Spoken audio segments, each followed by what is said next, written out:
مشاهدينا الكرام، لا تبخلوا علينا بالاشتراك في القناة وترك تعليقاتكم وعمل لايك للفيديو، جزاكم الله ألف خير.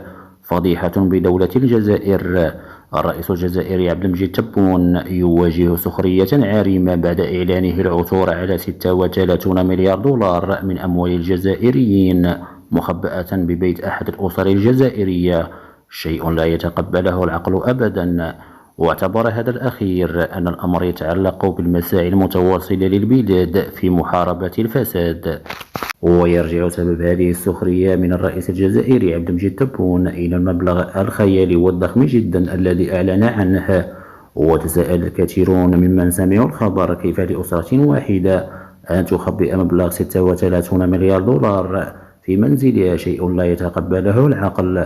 وبالتالي اعتبر الكثير من المتتبعين أن الأمر يتعلق بتضخيم مضحك من النظام الجزائري في محاولة لإقناع الشعب بأن النظام يحارب الفساد. شكرا للمتابعة والسلام عليكم ورحمة الله.